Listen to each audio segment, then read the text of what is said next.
সাথে নাটক করবেন না। প্রবাসীরা দেশে 2 মাস থাকলে মোবাইল রেজিস্ট্রেশন করতে হবে।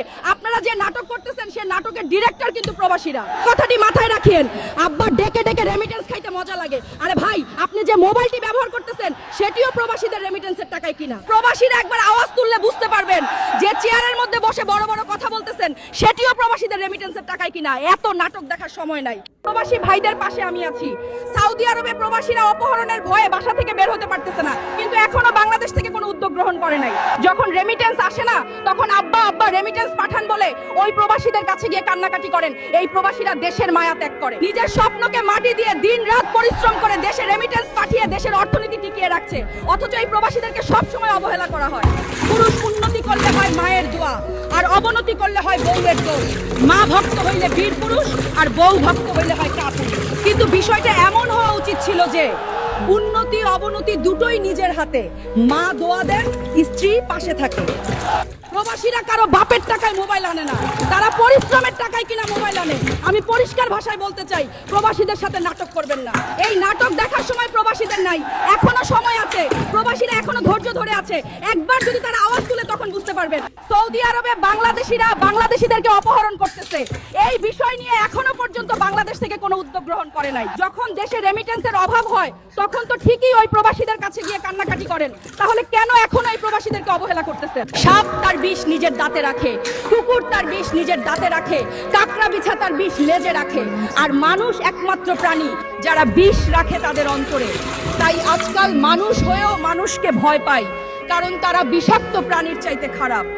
সাপ তার বিষ নিজের দাঁতে রাখে, কুকুর তার বিষ নিজের দাঁতে রাখে, কাকড়া বিছা তার বিষ লেজে রাখে, আর মানুষ একমাত্র প্রাণী যারা বিষ রাখে তাদের অন্তরে।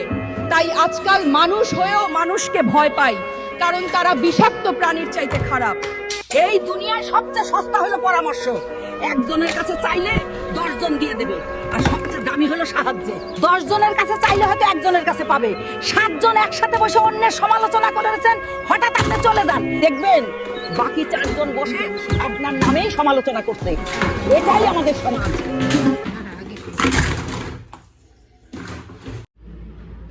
মেশিন আনছে দেখা দেখেন কত পরিমাণ জামা কাপড় ডেলি ধুইতেছে। যত জামা কাপড় জমছিল বছরা বেড়ে বসতে বসতে জামা কাপড় আসছে, সব বুঝাইছে সব ম্যাডামের জামা কাপড়, এটি সব বিছনায় সাথে ডাব্বুর পাঞ্জাবি, এগুলো সব বুঝাইছে। আরও এখন 2 লাখ টাকা পড়া জামা করে দেন, এগুলো সব আয়রন করা লাগছে।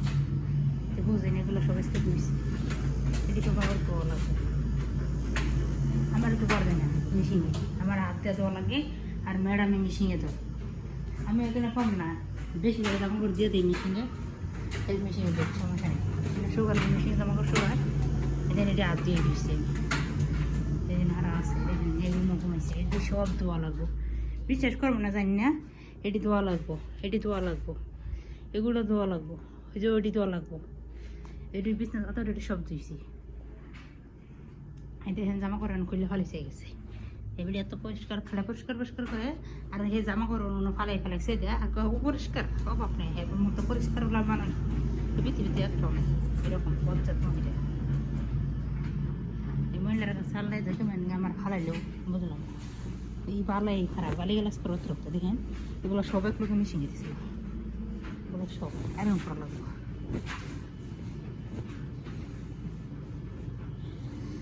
কালকে আর নতুন গেছে সুপার মার্কেটে বাজার করবা, বাজারের পরিমাণ ডিম নাই, তেল নাই, কি নাই, এগুলো সব নিয়ে গেছে। সেটা মানে মাদ্রাসা আছে, শিওর করতে পারি না। আমার পয়সা 20 হইলে খোলা যাবো না, আমার কাছে 20 না হলে যাবো তার জন্য তোর সাথে এখানে দেখতে চাই কাজকর্ম ভিডিও করতে পারি না। আর ম্যাডামের জন্য ম্যাডাম সাথে খেয়ে রান্না করতে গেলে ম্যাডাম জামা দিতে আইলেও ম্যাডাম সব জায়গায় ম্যাডাম ম্যাডাম ম্যাডাম, তার জন্য ভিডিও করার সময় হয় না। একটু একটু যাই করার সময় যাই ওইটুকুই সারি। যদি ভিডিও ভালো লাগে সবাই লাইক করবেন, কমেন্ট করবেন, শেয়ার করবেন। বাই, আসসালামু আলাইকুম। নিচে ক্যামেরা চালু করা।